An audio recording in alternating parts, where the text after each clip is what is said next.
Hello again, fellow audiophiles. I am Wave Theory, and I am excited because I get to do something really cool in this video.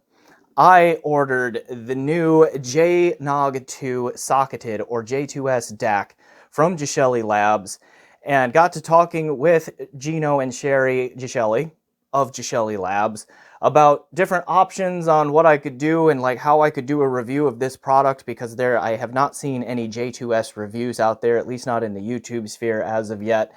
And they offered me a really cool opportunity in return to introduce to you, the YouTube audience, a new wooden case design for the J2S DAC. Okay, so this video is going to be the big reveal of that new wooden case.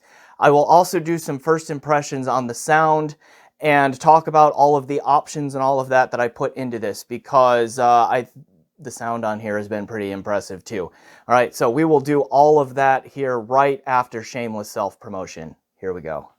Hey, thanks for watching this video. Please remember to hit that like button, and if you haven't, please subscribe.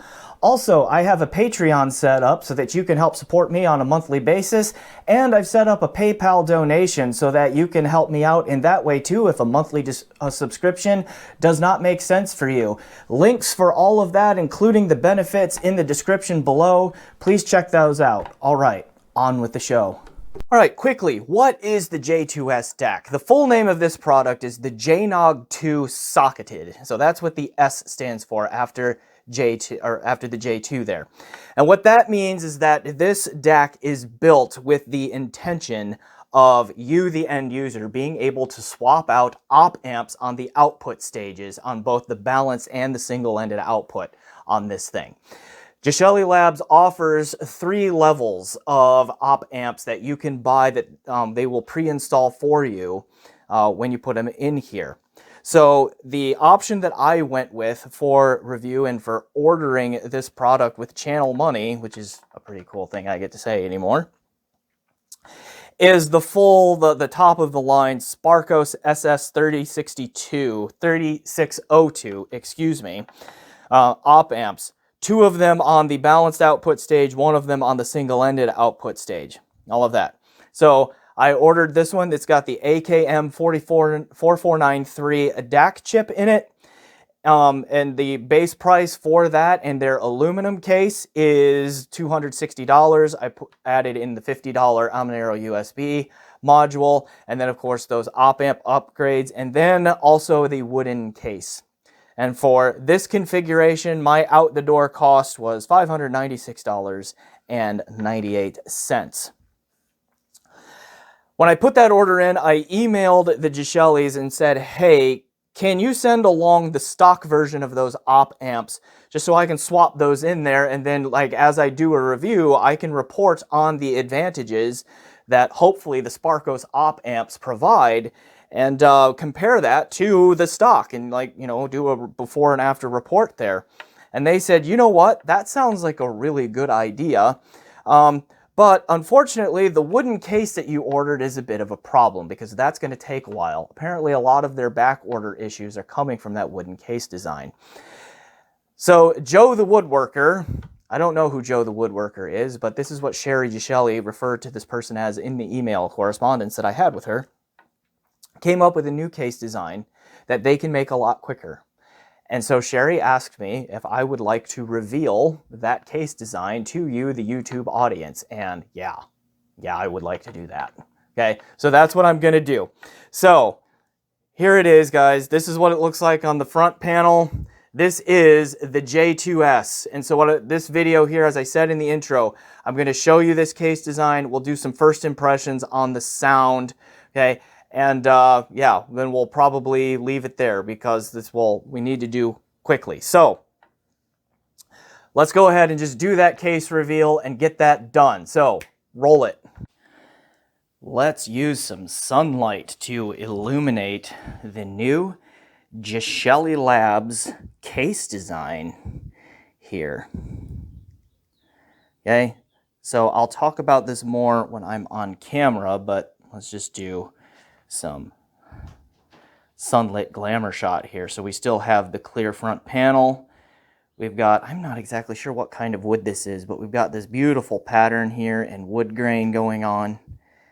Okay, with that kind of look there on the ends. My sunlight keeps moving. The whole orbiting planet thing, right? And then front panel there, back panel. Okay. Wood grain continues underneath there. You've got these nice rubber feet there, which do a fairly good job. Doesn't slide around all that much. But anyway, just wanted to give you all a good look at this. Because, yeah, this is a new case design coming soon. Sherry Geshelli told me that this case will launch with the Arkel 3 amplifier, which she said will be in late April. It is, what is today? April 16th that I filmed this little video clip here. And I believe, if I understand Sherry correctly, that eventually the plan is to make this case design available for their whole product line. All of that. And they gave me the honor of showing it to you. So here it is. All right. On with the show. Now that we're back. Yeah, so this is what it looks like here. It's really, it is beautiful. Let's just look at it some more. It's great. Okay, good job, Joe, the woodworker. I do not know what wood type this one is, because I just told them, yeah, just put one together for me, send it. This was that. So I haven't heard back yet what wood type this is, because Gino and Sherry have gone to Expana this weekend. So between now and the full review, I will get that information and share it. Pricing will vary with the different wood types of this design as well. But it does sound like this wood design here is going to replace the current wood design options that they have in their line. So again, it will officially launch with the Arkel 3 amplifier, which Sherry told me their target for that here is in late April. It's already April 16th as I filmed this, so there's only a couple of weeks left for that to happen. So very soon, and then this will ultimately become the wooden case design for their product line here very soon. So as far as I know, I am also the only one to, the only reviewer on YouTube so far to have a J2S in-house for review. All right, so again, this is going to be a first impressions, so not a full review. We just revealed the case there. The other thing that Sherry included in the package, or Gino and Sherry sent me, were the other two Opamp designs that they have there. I asked for the stock. They just went ahead and sent me both of them. So I will swap these in and report on the sonic differences that I hear when we come back to the full review as well. I am going to mention that the Geshellis also mentioned to me that they are starting an affiliate link program, or that they have started it. So I have applied for that. I imagine by the time this video publishes, the link that you see in the description below to buy this product will be affiliate. So keep that in mind as well. All right. Sonic first impressions on this. Like, well, let's go back to build and features first here. Like, it is still the J2 DAC with the swappable op amps in there. It is otherwise pretty much the same. I mean, we have the same complement of inputs and outputs. We've got the balanced output, single-ended output. We've got coaxial and optical, Toast-Link optical SPDIF inputs here on the front. We have another pair of coax and optical SPDIF inputs on the I was looking at the front a moment ago. Okay, here on the front. This is the back. Good job. Okay, and then I also ordered the Amonero USB module, which I think is the same USB module that was used in the J2 that I have a review for. I will put a link to down below there. Now, real quick on the sound here. With the Sparkos op amps, again, those came here pre-installed, the top of the line ones there. I connected the balanced output of this to my Vioelectric HPA V281 headphone amp, where that powered a Hi-Fi Men Susvara and an original Focal Utopia, and then I plugged the single-ended inputs a single-ended output of this into the Urzatich Perfitus headphone amp, and then that powered a Hi-Fi Min HE1000 SE. Okay, and then I connected the USB input of this to my Microsoft Surface Pro 4 laptop, running the Amonero driver that you can download right from Geshelli's website that you need to, the ASIO driver. Okay, use that. And then I also used the rear coax input here coming from my Singer SU2 DDC as well as the sources here. And I gotta say, the sound first impressions here, it really good. Like, I praised the J2, the ESS version of the J2 a year ago. I'm probably going to do the same when I get around to the full review here. This sounds really good. I mean, it's clean, it's clear, it's got a lot of good resolution to it. It sounds accurate, right? It just sounds really accurate, but it does it while still being like enjoyable and engaging. It does not sound overly sterile or anything like that. It's just, it's got a very neutral, accurate presentation to it so far. Lots of clarity on almost pretty much absent sonic background. Okay, that sort of thing. The soundstage has not struck me as being big or huge. It's just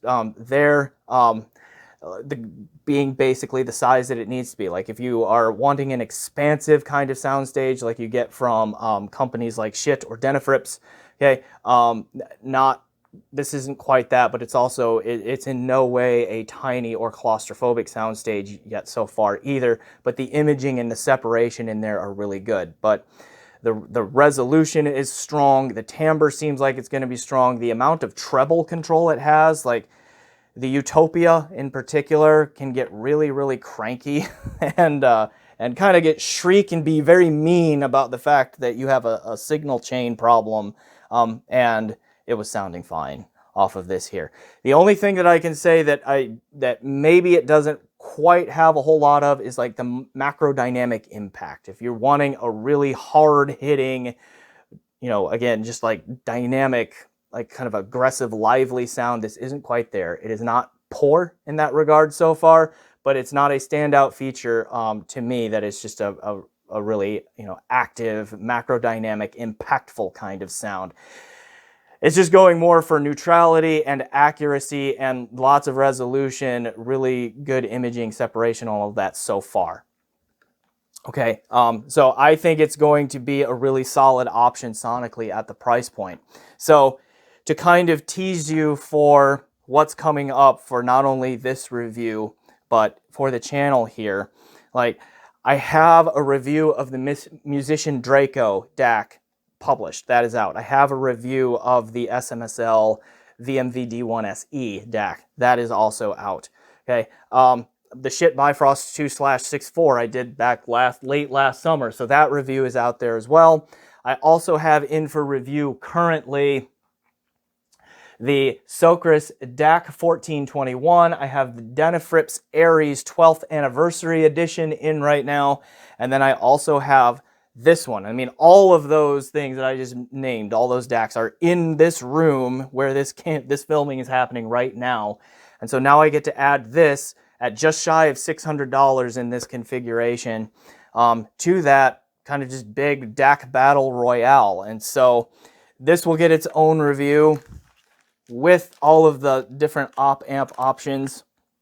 Those other DACs that I just mentioned, the Socris, the Denafrips, they will get their reviews here in the very near future too. And then like how all of those fit together in the mid-fi price bracket for DACs, okay? What's going to happen with that? And then of course, where does the J2S land with those Sparkos op-amps in there, okay, amongst that tier? And then how is it as a $300-ish DAC when you just have the stock op-amps in it? We'll answer that question as well. But something tells me it's going to hold its own, okay? And again, this is a first impression, so I reserve the rights to pull that back, modify that if needed as the full review comes around. But yeah, let's have one last look at this amazingly beautiful case here. Okay, and we'll leave it there. I am Wave Theory. Thanks for watching. Be on the lookout for this in the future. Like, subscribe. leave a comment, do all of those things. Enjoy the music.